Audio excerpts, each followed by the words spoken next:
Kia ora tātou, and good morning and welcome to this ANZ webinar. I'm Andrew Sheed, the General Manager of Corporate here at ANZ for New Zealand. As we all know, climate change is and will drive the way business is done. It has implication for all businesses throughout the economy, and that includes us at ANZ. Businesses are at differing levels in terms of response, and at ANZ we're very keen to understand their ambition, and we're keen to support them build more resilient and low carbon businesses. And today I'm delighted to be joined by two experts in sustainability. First up, we have Chris Kinraid, Group's Chief Financial Officer at KMD Brands. KMD Brands is a global outdoors and lifestyle sports company. Has three iconic brands, Kathmandu, Rip Curl and Oboz. Chris is going to discuss why KMD Brands has set its ambition to be a leader in ESG, an acronym for environmental, social and governance. He'll also discuss what this means for KMD Brands, its communities, climate action and its supply chain. The second guest speaker today is Dean Spicer. He's our Head of Sustainable Finance at ANZ. Dean will bring insights into the evolution and growth of sustainable lending in New Zealand. Also on how sustainable finance can be used as a key tool for companies who are working to demonstrate their commitment to environmental and social goals. We've allowed plenty of time for questions at the end, and our moderator, ANZ Business Head of Sustainability Initiative, Lindsay Townsend, will discuss your questions with the speakers. And just before we get started, a few items of housekeeping. We'll wrap up around 12 noon. This webinar is being recorded and we'll follow up to those attending it with a link to that recording. If you do have any questions, please enter them via the chat function. You can do that at any time during the webinar, and those questions will only be visible to the webcast presenters. And if you're having any issues with the chat function, just raise your hand and one of our team will help out. We'll look to get through as many of those questions as we can, but apologies in advance if we don't have time to get through them all. And with that said, I'd like to hand over to Chris Kinraid to share KMD Brands' sustainability journey with us. Thanks, Chris. Thanks for the introduction, Andrew.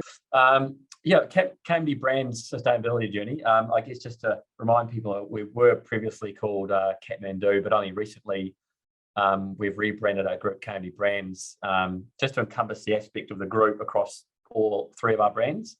And to be fair, each brand is at a different stage of its sustainability journey.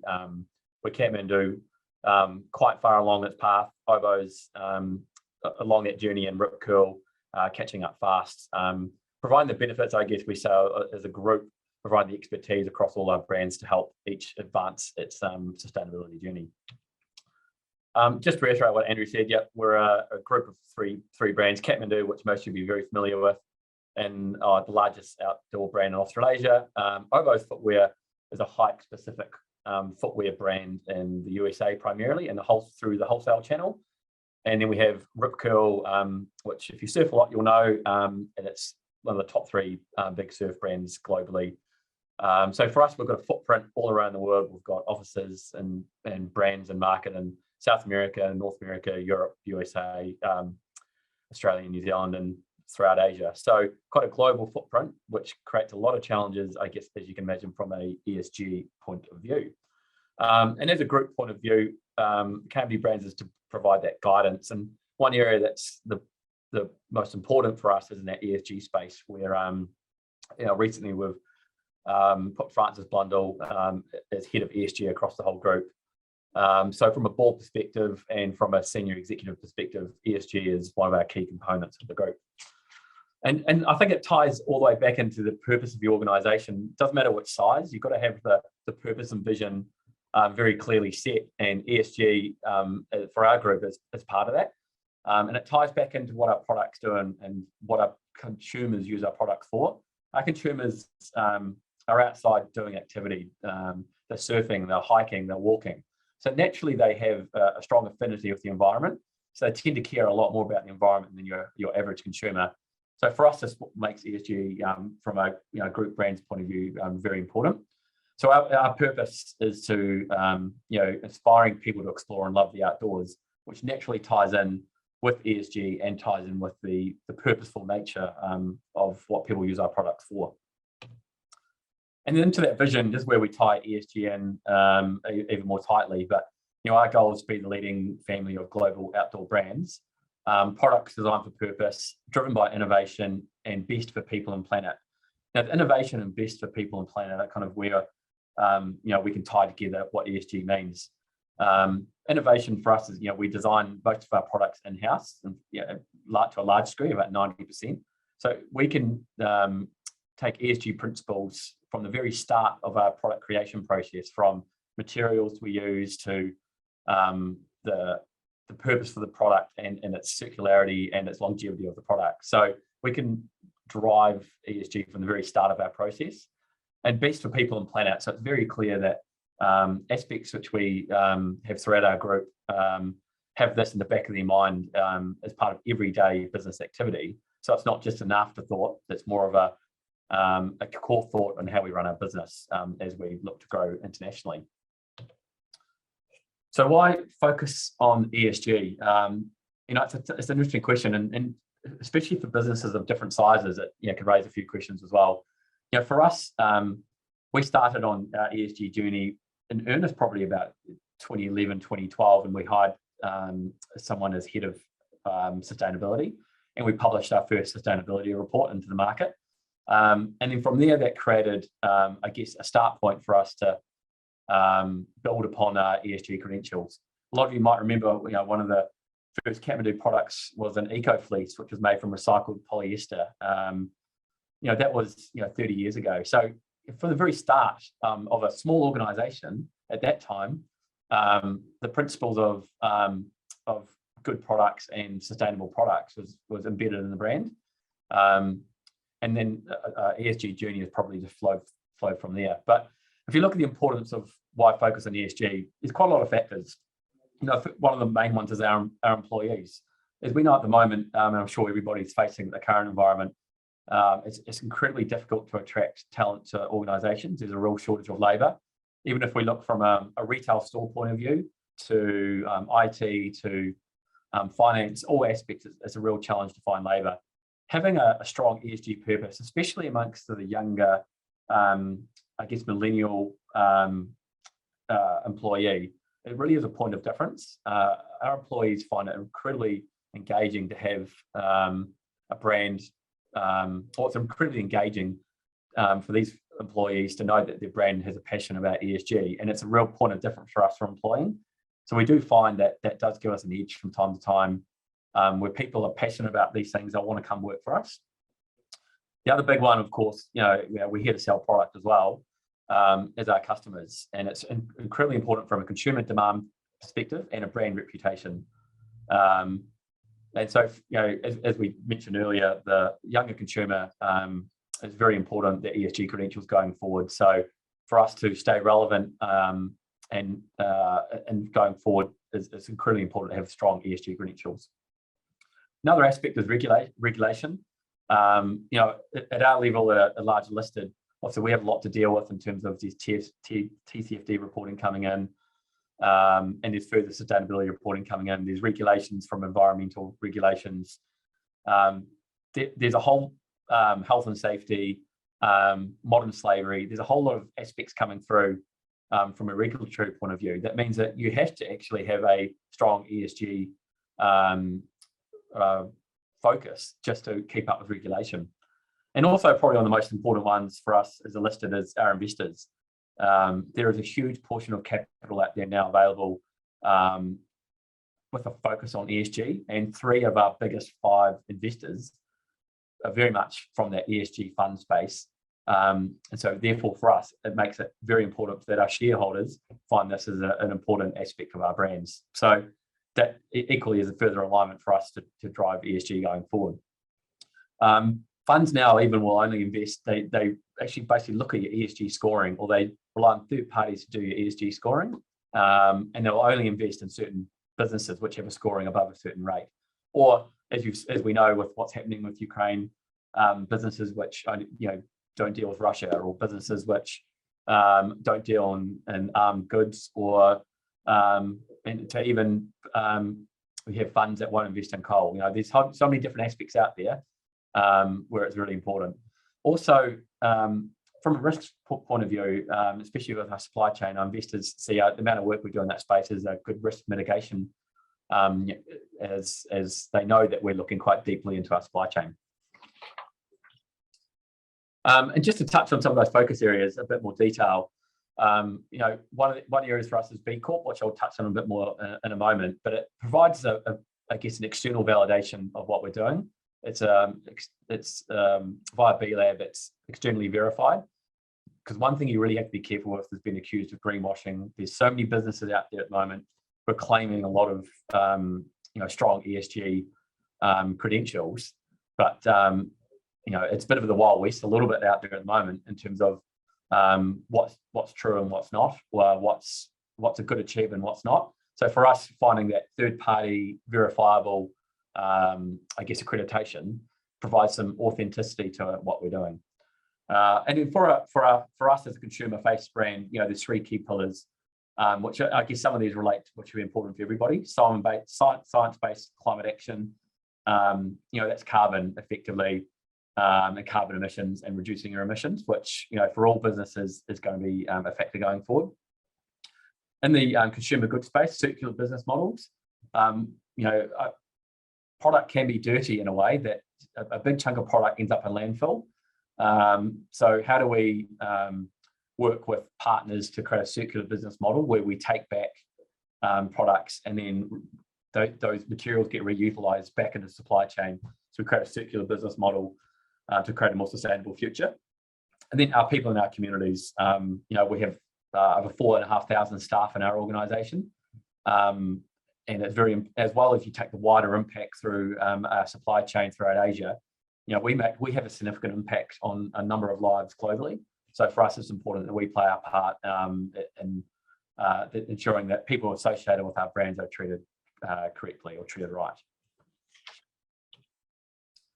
So just to summarise, our ESG mission, to transform culture by integrating a benefit mindset for all people and places touched by our family of brands. As I said, you know, where we touch our, or people get touched by our brands is in a lot of places, a lot of different stakeholders.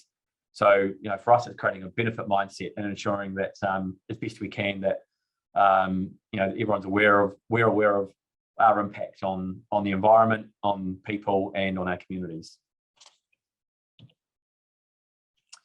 And touching on that, you know, one of the key reasons why we do ESG, and especially for us, I mean, we're in the game of making product and selling it. Consumers are having a massive say about what they expect out of a brand, and that doesn't matter if you're $1 million brand turnover to $10 million to 100 million. The consumers have an expectation now that ESG is somewhere in the forefront of the business. You know, as we know, 50% at the moment of consumers are reporting they're trying new brands, and 63% are likely to stick with them. And if you consider that younger cohort up to 38 years, more than twice as likely to consider ESG issues when making, you know, purchase decisions. These consumers are your future. You know, these consumers will stick with you for the next 20 years. So it's really important to engage these younger consumers. And ESG is a significant part of how they do a purchase consideration. And then for us as well, if you look at you know, our purpose and vision, we know that 60% of consumers know that a company's purpose and values play an important part in their purchasing decision. So it's only natural for us to ensure that we have, I guess, sustainability and ESG at the forefront of our business. And then also it's important for driving brand preference. You know, we're competing in a space with many other brands. So if it's a point of difference, a meaningful point of difference that aids us in getting up ahead of our competition, then of course that's a good thing for us. And also it's also interesting to understand, you know, what consumers find important as part of ESG, because ESG is so wide. One of the most important aspects at the moment from our sector is environmental and plastic reductions, microplastics. And we're doing a lot in that space. For example, Kathmandu's launched the Eco Down jacket, which actually biodegrades to 98% in the right landfill conditions over 3 years into organic compounds. They care about businesses which support their communities, plastic recycling, and that plays a part in, the materials you use. For Kathmandu, we use Repreve fabric, and a significant majority of our materials, Repreve being recycled plastics to create, polyester and linings and bags, and one bag for us can use like 10 recycled bottles, for example. So it's an important part of the materials you use as your life cycle. Legal and trade, forced labour. Obviously, there's lots of noise out there. We've seen the likes of H&M have issues in Bangladesh with factories, factory conditions and factories collapsing. So it's understanding your supply chain and going through to detail to ensure that as best you can, that the workers making your products are in reasonable conditions. And also the other one is ethical considerations in terms of diversity. And that all ties back to, like, how do we as a group portray and give credibility to all the aspects which we're doing across these spaces. And one of the strong movement which is happening at the moment is the B Corp movement. And for us, we're working towards the goal that all our brands meet this B Corp certification. Kathmandu currently has achieved this certification since 2019, and we expect Rip Curl and Oboz to make it within the next 12 months as we go along that process. So B Corp is an integral part of our ESG strategy, and there are a number of smaller brands out there doing B Corp, and it's actually probably easier from a smaller business point of view, because it is as you get wider and more diverse, it is incredibly wide-ranging in terms of the impacts and your assessments you have to do. But what B Corp does is it assesses your impacts across environmental, social, and governance. So for us, that's a really good platform to work from, rather than just say focusing on carbon reporting and reducing carbon. Our footprint is way wider than that in terms of our impacts and globally. So it considers clearly carbon, social in terms of how we deal with a supply chain, and even governance. So from a board and executive point of view, down to incentive structures for management, where we'll be incentivized on meeting certain ESG goals. And also it creates a really good framework. So if I was a small business thinking, how do I start my ESG journey? The B Corp they're very keen to support businesses to obviously get the B Corp certification, but effectively gives you a framework to operate under, because it gives you areas of focus where you get points to score against, and to achieve those points you need to meet the requirements. So it's almost like provides a really good framework for you to look at to go, well, how do I become a more sustainable and ESG friendly brand? Well, it creates a platform for you to consider, and then within the B Corp principles, you entrench these as part of your organisation, from constitutional documents, code of ethics, as I said, consideration from principles in terms of decision-making processes to incentive structures. And just to highlight that, when I was talking about products, like for Kathmandu, when they start a season range for a product design, the first two aspects they put in their kind of key design principles. One is margin targets, because we're also trying to make sure we make enough margin out of it. But two, ESG. And so from there it goes, what materials we're going to use, where is it going to get made, how ethical is the supply chain, how sustainable are materials. So it starts at the very start of your business process. It doesn't start at the end when you make product, you go, great, how are we going to be sustainable?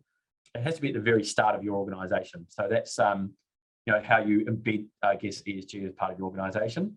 And for us, B Corp is a great framework to help us do that. The fact is we've already done it for Kathmandu, it's helped give us a really good framework to go to Rip Curl and go, okay, what do you need to do to lift your ESG game, which they're doing, very fast rate. And this B Corp certification and roadmap provides real clarity for us as an action plan to do that. And then just touching on stakeholders, just a little bit more, but as I said, it's super important for us to, from an employee point of view, with the high ESG kind of focus, it creates us as an employer of choice. And we recently won a Australian Financial Review Retail Employer of Choice Award. We're in a competition for talent. So having a strong ESG culture, as I said earlier, makes it easier for us to get that right talent. Also, it improves our engagement scores overall as well with our staff. A highly engaged staff work better, work more efficiently, are more productive, and more engaged with the brands. So for us, it's a really good way of driving that engagement higher throughout our organisation. At a board level, it's been more of a challenge, I guess, from our board is definitely fully supportive of ESG, but there can be some conflict, with the board's purpose to drive, or I guess, alignment with shareholders. We've got a wider stakeholder base than just shareholders, and we've seen that in the UK already. There has been constitutional or legal changes where boards have to consider not just shareholders, but the wider stakeholder community. So the legal obligation just with shareholders has widened, but it can create a conflict for the board. But our key investors come from an ESG background, and they expect that ESG is part of our DNA of our organisation. And there's plenty of empirical evidence out there which shows that ESG-focused companies generate higher returns and understand their risks better. So from a board point of view, there tends to be better and better alignment between what the shareholders want and what we can drive from for a wider stakeholder engagement level. And then just touching on another aspect, we've talked about materials, but a key aspect which Kathmandu is a leader in is the importance of supply chain. And how do we get that comfort through that supply chain? Because if our products are made in a child slave labour factory, you can imagine the brand damage that would cause for either one of our brands. So for us, it's really important to get that understanding of that supply chain. So how do we do that? We work with partners in Asia and with our own staff on the ground to go through and audit our factories, and within our code of compliance. So we set with each new supplier or existing supplier we bring on a code of compliance. So it doesn't matter the size of your organisation, you can do this with your suppliers throughout Asia. As you set a code of compliance of what you require as an organisation, and then we engage with third-party auditors as well as our own staff to go out and within every 2 years, audit these factories to ensure they meet our code of compliance. But it's really much a big partnership. There's no point in us finding a factory that doesn't meet our requirements and just binning them straight away, because they'll keep making product for someone else and won't improve their standards. We give them time to up their working practices. And if they don't over time, then definitely we will exit, as we've done this year, within the last 12 months or within 2021, exit 2 suppliers. So for us, all of our tier 1 suppliers, we do this process. The key challenges with supply chain is tier 1 is the supplier that makes your product. Of course, your raw materials, zips, trims, all come from a different supplier. So they're your tier 2 suppliers. So the next challenge we've got is to go down to the next layer and work with even our competitors to improve those practices. So very much an engaged mindset. And for us, it creates a long-term collaboration with our suppliers. We get better quality, we get security of supply to help manage our risks. And that's the biggest thing. If you understand your supplier, understand their practices, they know you well, you get better supply, you get better quality. And that's from a risk management point of view is incredibly important, especially during the challenges I'm sure a lot of our businesses are having securing supply through that supply chain. So for us, that engagement with that supplier really helps us to do that. And then from there, and it's kind of tie on to what Dean will follow on next with, was a natural progression into sustainable financing. Within our group, we have a $300 million debt facility overall, and it made sense for us to tie together financing with our ESG credentials. And for us, it was actually a relatively easier process because we've already had a focus on ESG. And Dean can go in a bit more detail about sustainable financing. But initially we set up, as part of the process, a framework of KMD's debt, and then we go through and set certain targets that ESG targets, which are hard targets for us to hit, to drive further improvement in our ESG journey with our banking group to help drive better outcomes internally and better pricing outcomes. But I'll pass it on to Dean to touch on a bit more detail. But definitely for us as a process that we really enjoyed going through and helped, finance align key goals with the rest of the organisation. Dean, so happy to hand across to you. Sorry, I'll go to Linda to introduce Dean. Thanks so much, Chris. And that was excellent for your insights, Chris, on why an ESG strategy is so central to KMG Brands in all manner of ways, from relationships with employees to investors and everybody in your supply chain. So folks, the purpose of me popping up now is really just to remind you that Chris and Dean really welcome your questions. They'd love to bring you into the conversation. So I'm sure you'll have questions for Chris. Do start putting those into the chat. Now I'm going to hand over to Dean. As Andrew mentioned at the beginning, we're seeing sustainability considerations driving big shifts in the way business is done. And one area that's really obvious is finance. So to help us unpack this area, we're very happy, Dean, to have you with us today. Dean leads ANZ New Zealand's sustainable finance team, and today he's going to be talking with us about the trends he's seeing in that area and what that means for New Zealand businesses. So Dean, to talk about that, I'll hand over to you now. Yeah. Kia ora, tēnā koutou katoa, and look, it's a pleasure to follow on from Chris.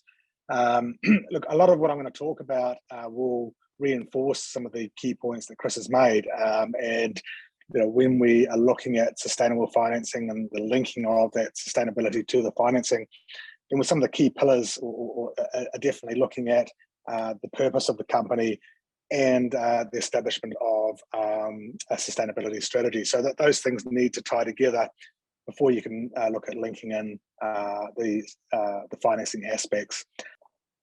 So I was going to cover a couple of key themes here coming through, and one is really looking at what are the global trends and themes that we're seeing in sustainable financing. It will echo some of the points that Chris has made. And I think if you're looking at and trying to understand a case study to follow, then I think KMG Holdings is a great example of someone who you could look at in terms of the steps they've made. Looking at the opportunities and risks for Aotearoa New Zealand, and I think one of the key points I'd make is we are a small country, and the ability for our businesses to come together and continue to develop a strong brand is linked to sustainability. I think is very important if we are to grow our market access globally. So we're a large exporter of products and services, and it's important that that we can actually embrace some of these trends that are occurring. So look, in terms of some of the sort of mega trends to watch, and again they'll be echoing some of the points that Chris has made as well. We are seeing growing momentum focused on ESG factors, and these have been integrated into both. Well, the way to explain it was, if you look at consumer trends, we have moved from a conscious consumer looking at the products and services they want to a conscious an investor as well, and that's been driven by recent surveys out in New Zealand looking at KiwiSaver investors, where they are saying that over 75% want to see their money managed ethically and responsibly, and indeed they would move providers to have that achieved. And so investment managers are very much focused in terms of the companies that they are investing in and on the sustainability of those companies. And so for those of you who don't access capital markets, what is the relevance there? ANZ as a bank, we are access international markets to fund the bank. New Zealand is a large importer of international capital, and certainly when we as a bank go to those markets, the question we've been asked is, what role are we playing in terms of supporting customers and encouraging customers to develop and pursue their sustainability strategies? Chris talked about the importance of purpose. For ANZ, our purpose is to shape a world where people and communities thrive, and so that links very closely in terms of the work we're doing around sustainability. Look, I think the second point is, as Chris touched on, look, we're going to see more regulation, more desire for transparency and disclosure, and for many New Zealand companies, particularly listed and large companies, then they are facing compulsory climate risk reporting, For banks, we're expecting to be asked to provide additional information to our regulators, the Reserve Bank talking about, and central banks everywhere looking at climate risk stress testing of balance sheets. So you can see from that there will be a larger focus on how we apply our balance sheet, the sustainability of companies that we're lending to, and the impact that has in terms of as climate risk becomes a greater risk factor for banks globally. Look, I mentioned consumer trends, and I wouldn't underestimate the power of the consumer. I think Chris has really explained that already, but we're seeing that across the board, and it doesn't matter who you are. If you're sitting here and running a business today, you will find that you're caught by this, and so the ability to retain your consumers as well as to grow your business is going to be linked to the ability to show that you do have an ESG strategy or sustainability strategy in place.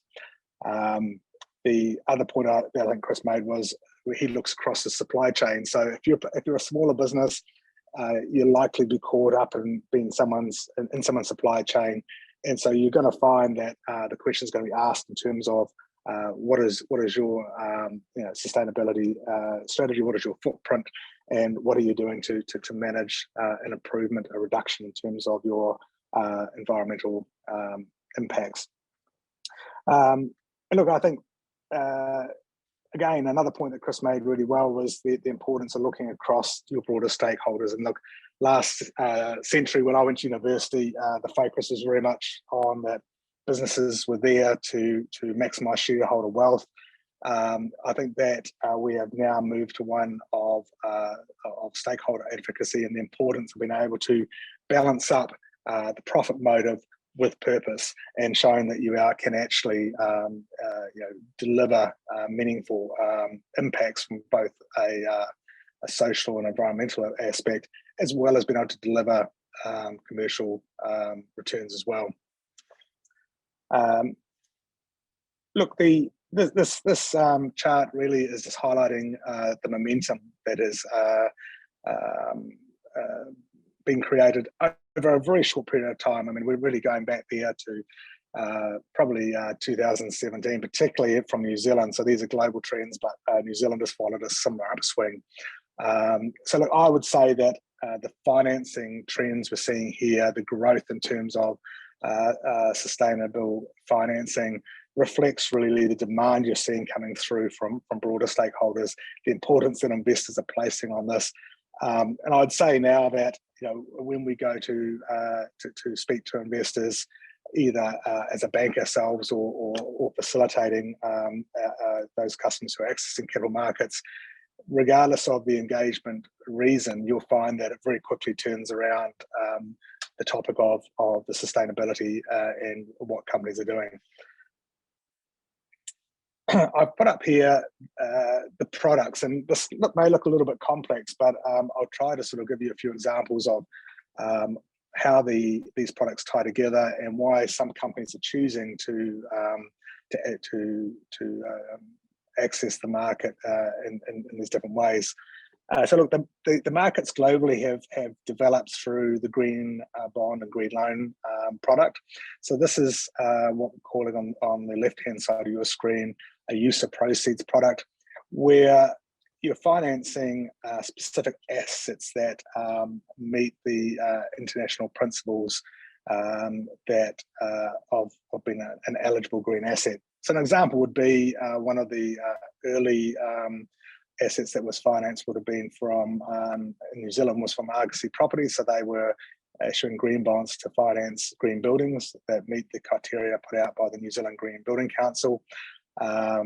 Contact Energy and Mercury have also come out with financing around renewable energy, for example.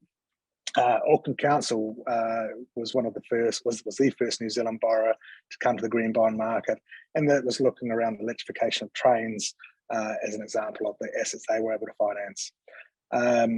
The yellow circle looks at social bonds and social loans. There's fewer companies who actually have assets that would meet that criteria. A good example there would be the New Zealand social housing provider Kaingora. So they're committed to building all of their new homes to a green Homestar standard, as well as having a clear social mandate for the delivery of social housing. So in their case, they have assets that meet both the yellow bar and the one on the left. And so they issue what they call wellbeing bonds that are in fact meet the criteria of sustainability bonds. So a sustainability bond is where you can apply the proceeds to green and or social assets. I think the key point to note is that naturally not all companies have assets that would be on their balance sheet or would meet the green or social principles. And so the market then developed into what we're calling general corporate purpose products. And indeed, if you think about the story that Chris told about their journey, they were one of the early adopters in terms of taking advantage of the sustainable linked loan market. So this is where the proceeds of the bond can be used to finance the company for general corporate purposes. So there's no restriction in terms of how they use those proceeds. However, the company does need to put in place some clear sustainability targets, and in the case that Chris just gave, theirs was linked around reduction in terms of their emissions, the supply chain aspects that and having that audited, including their tier 2 suppliers, and as well as the B Corp rollout. So the beauty of the sustainable linked bond and loan market is that you can select specific KPIs that are tied to the company's strategy and what's important to the material issues to their company. We've seen the first bond issue in New Zealand under a sustainable linked bond structure, which was for a Spark earlier in the year, and that was again tied to a single KPI around the emissions reduction of scope 1 and 2 emissions. The various companies you look at in the various sectors they're in, the common target will be around emissions reduction, because clearly that is a common material issue for pretty much every company. But you'll find that the other targets will vary as they look across the ESG categories and identify the issues that are material to them. So if we think about the retirement village operators where we've had a couple of issues, a couple of bond issues, loan transactions completed, they've looked at the establishment of green buildings, management of and diversion of construction waste, reflecting that they are large constructors of buildings, but there's also a strong social element to it. So in that case, there's a focus around the resident care. I've touched a little bit on our purpose, and in terms of our sustainability focus, we see our role as being one of facilitating and supporting customers through their transition approach. We have made a commitment to finance and facilitate 50 billion across the ANZ Group by 2025. We're pleased to say we are well on the way to that target. If you look at the areas that we sort of see as being core to us as a bank, it is around environmental sustainability, housing and financial wellbeing. Look, we're fortunate that the bank has supported the growth in terms of a dedicated sustainable finance team, which has a global reach. So we have quite a large presence across Asia Pacific as well as Australia and New Zealand. I wanted to move on to talk about the opportunities for New Zealand, and I'm not going to spend too much time because I'm conscious of giving time for Q&A, but this is a very busy slide, and I put it up there because it gives you an idea of the companies that have been involved in the early stages of the sustainable finance market, and you'll see that Kathmandu's up there on the top line in terms of the sustainable linked finance, and there's a number of New Zealand companies who have are also represented here, as well as companies we've worked with across Australia and Asia Pacific. Look, I think that the big thing is that, as I mentioned, consumers are driving this change. I don't see that changing. I think the desire for further transparency and an understanding of the provenance of the products that consumers are purchasing is only going to get stronger. I think you're going to find the data and the technology is only going to keep improving. So look, if you haven't started on this process, I would certainly encourage you to do so, because I think it's I don't see this trend changing. And look, I think ultimately it's going to be very clear to all of your stakeholders in terms of what you are doing in terms of this particular area. I think the other aspect is just having that social license to operate, and I think for New Zealand, this is a big opportunity, but it's also a threat, because we're seeing companies all over the world moving very quickly. And in some ways, we've started New Zealand on our pathway somewhat behind some other countries. I think it's been great that we're seeing the momentum and some leadership being shown by a number of our top companies, and hence the reason for having Chris here today to sort of tell their story. But certainly I wouldn't take it lightly that failure to act, I think, will have a consequence both for access to markets, access to capital, and also to the cost of capital. So I think it's probably a key message to take away is there is an opportunity here to show leadership and to prove out to your stakeholders that you're taking this seriously. I think the risk of not doing so would be one of potentially losing customers, losing access to markets. Look, very quickly, the other thing that's going to come up more and more is going to be around biodiversity loss. And for New Zealand, it's a real issue. It's probably the twin crisis we face, and is very much tied into the environment. I just wanted to very briefly touch on the idea of nature-based solutions, and this is something where it creates opportunities to address environmental aspects, but can also create opportunities from a revenue stream as well.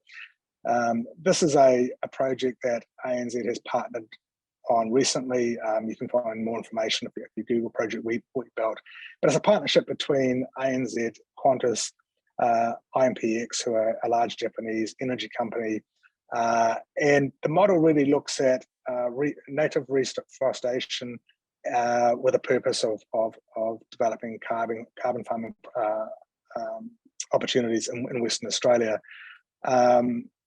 So this is a feasibility study that's been worked on at the moment. The idea is that it will create opportunities for landowners around planting and developing more drought-resistant cash crops. There is revenue diversification tied into this, as well as access to what is a rapidly developing but new concept of carbon markets, and as well as a biofuels opportunity. So when you're looking at some of the risks and the threats to various parts of our traditional products, the opportunity set does come in another area. And so I think it's just a good example to highlight that where you may be seeing a lot of threats, and perhaps it may feel a little bit daunting, there is opening up new opportunities at the same time. Oops, I've gone the wrong way. So look, I'm going to stop there. I think we may be slightly over time, but it's a good chance to go back to Linda and open up to questions.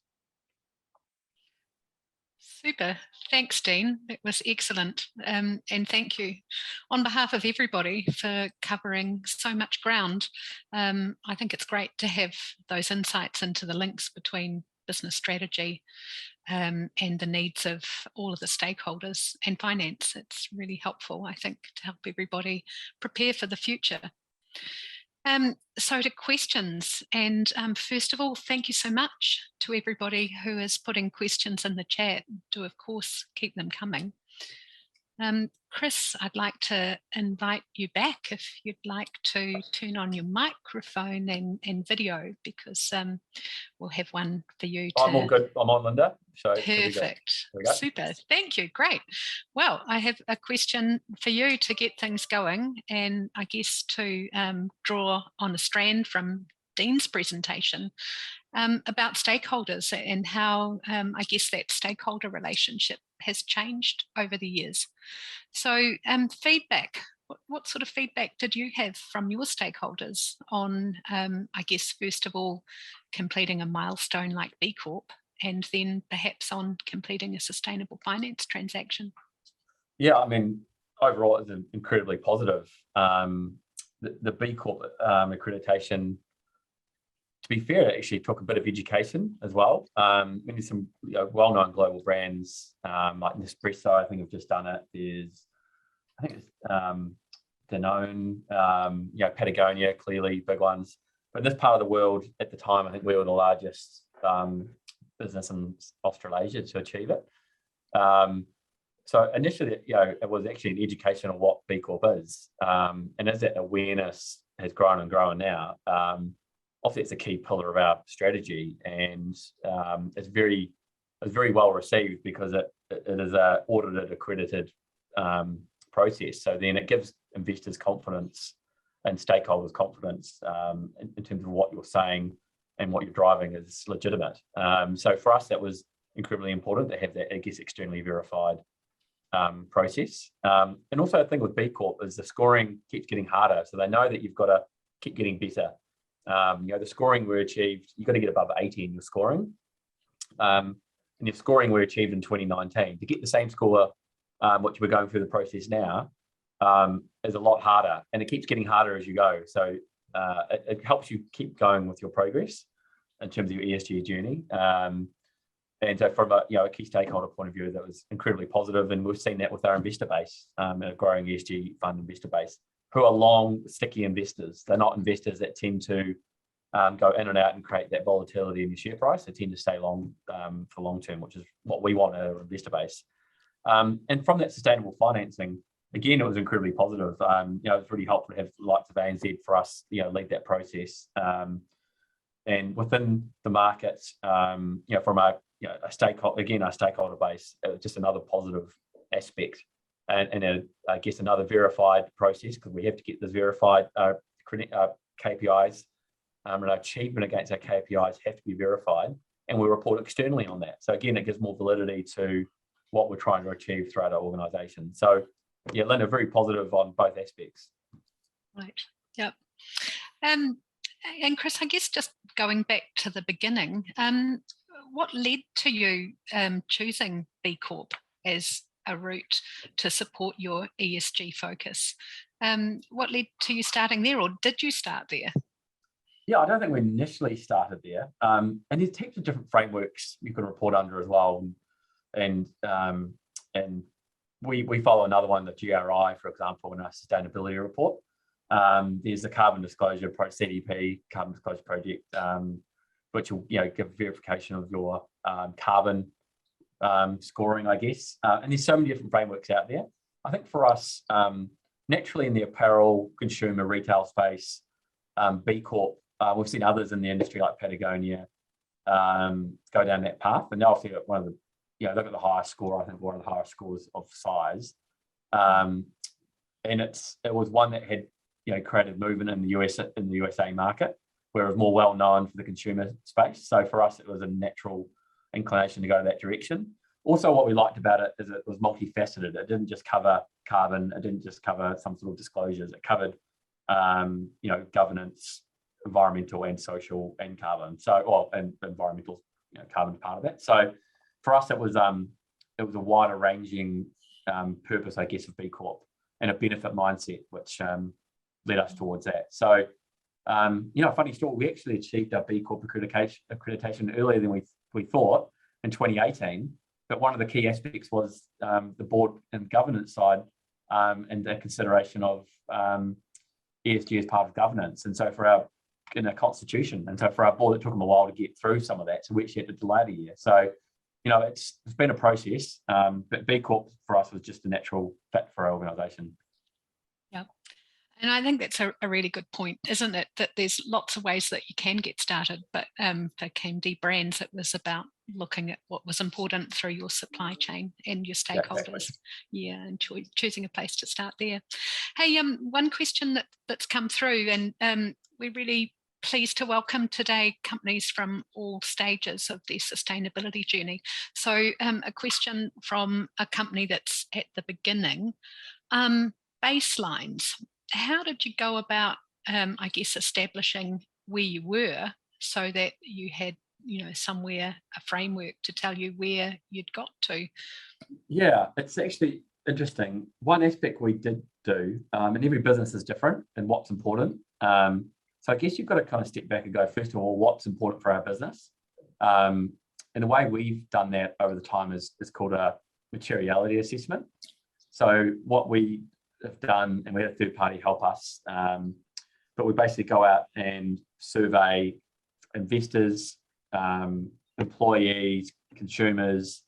We go out and find out what do they consider, I guess, first of all, important for us, and what do we consider important for us. And that highlights the key areas of focus that's important for our organisation. And from there, that gives us the target areas and then work to achieve a baseline. Now, like through supply chain, I mean, it can be quite, you basically start from your biggest supplier and work down, right? If you want to achieve a baseline of compliance with code of conduct. So you would go, okay, well, how do I get confident in my supply chain? Let's work on a volume basis, etc., and then work down until you get to the smaller players. From a carbon, we've used Toitū to help us start the measurement. So you go back, you look at your scope 1, 2, and then how can you, the harder part, go through scope 3 emissions. So you've got to, I guess, find out what's important first. Carbon's always important, so everyone's going to have to do that one probably. But and then I guess it's not an easy process, and we've been on this path for 10 years plus. Is what's material first for you, and then work down. So for us, that materiality assessment was pretty important, and then from there we can focus areas, and then we work from there. So, but like one part I've kind of missed before is when you're a small organisation, you might not be able to afford, and even back in the day, the investment in sustainability was difficult to achieve because we had skepticism with senior management, even back in 2012. Sustainability, if you can't afford, I guess, to have a dedicated resource and team looking at it, it's got to be embedded as part of everybody's role. So if you've got a head of retail, head of buying, what are they going to do to look, from materials going forward? You've got a head of procurement. Are they going to be dealing with carbon suppliers to help reduce your carbon footprint? From water usage to so many other areas what's relevant to different organisations on this call. You've got the key parts of those people in an organisation have to be embedded as part of their role, and that's how you can drive the culture without having to necessarily get dedicated resource. So if I was a leader of those organisations, I would be making that as a first step on that journey. Yeah. And I guess something that's really beneficial now is that there are companies such as yours that have been on that journey for a while. So there's I guess a cohort of people in New Zealand who are available to support boards and CEOs and decision makers on this journey, which must be really helpful to people getting started. And it's very much we even support competitors to a degree as well. It's actually about bringing rising all tides rather than just fighting just for your competitive advantage, and that's how we look at it. So we're always more than happy to engage with other businesses in more detail than this call to help out. Yeah, and thank you for that. It really is a New Zealand thing rather than a competitive issue, isn't it? I guess that's the opportunity, Dean, that you talked about. So Dean, perhaps I'll bring you into the conversation now, because one of the questions that's been asked is around sustainability-linked finance. Certainly, Dean, there are some benefits that Chris has talked about for sustainability-linked finance, not just in the dollars, but of course there's interest in what that means to the bottom line. So Dean, a question for you. What are the levels of financial incentives that you're seeing being achieved where the pre-agreed, predefined sustainability targets are being met? Sure, and thanks, Linda. And look, I think I would probably echo a couple of things that Chris just said as well, because I think the real benefit we see out of these transactions isn't so much the financial benefit in terms of achieving a target. It's actually the power comes from actually going through the process of setting the target. Often we're finding that bringing the various parts of the business together to agree on the targets to be set is incredibly powerful. And often it's not uncommon to get the feedback, well, we didn't have the reason to come together before, but when you bring your procurement team, your sustainability team, and your financing team, perhaps potentially others as well, together for a common cause of setting these targets, it does actually help drive further engagement. And that in itself is probably one of the most common pieces of feedback we're getting, is that internal engagement is really powerful, and it's a bit of a force for change as well. So look, I think, and Chris, feel free to say if you see it differently, but I don't think the actual financial mechanism or benefit is the driver. So we're probably sort of seeing, and it varies a little bit from market to market, but it's in the realms of around, give or take, 5 basis points on the financing for achieving the targets set across the term of the financing. So the bond market is slightly differently. We're sort of seeing that there's a one-off adjustment. Typically, the bond market only applies a penalty rather than a discount. So the loan market is more generous, perhaps. But that's the bond market tends to be a penalty around a one-off penalty around 25 basis points for not achievement. So look, as you can sort of see, these things aren't going to necessarily turn the bottom line. But I think what these transactions are doing is encouraging clear targets to be set, making a commitment to be measured against them. And I think that in itself is incredibly powerful in terms of for various stakeholders knowing that a company is willing to put that stake in the ground. And these targets are aspirational, so they're not going to be easy to be met. And indeed, if they aren't struck, ultimately what we hope is that the trajectory is in the right direction, and that is that there is continued improvement being made. Thanks, Dean. Chris, any comments on that? What have you seen, I guess, in your first year? Yeah, no, I agree. I mean, the targets aren't necessarily easy ones. It's more about, I mean, it's nice, for us, on the size of our loan, the benefit we get out of it, we basically will use to reinvest into any initiative anyway. But it's not about the volume, the value saving, I guess. It is all about the process and I guess when you're held to account on something, from a group executive point of view, it's very easy. It's a lot easier for you then to communicate that internally to get people aligned, because we have this goal and it's it's going to be externally verified, and basically nothing like holding people to account on trying to achieve something. So that's where we find it useful in that respect, that's for sure. Super. My goodness, the time goes fast on such an important topic. We are nearly out of time. So Andrew, I'm just going to thank Chris and Dean for a brilliant discussion. And Andrew, hand to you.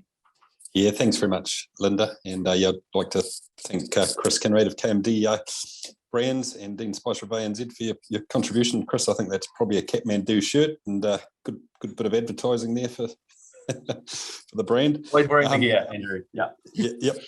And also just thanks to all the participants who've dialed in. We really do hope you got something out of the session and found it useful. Just a reminder, we have taken a recording of the webinar, and that'll be made available shortly.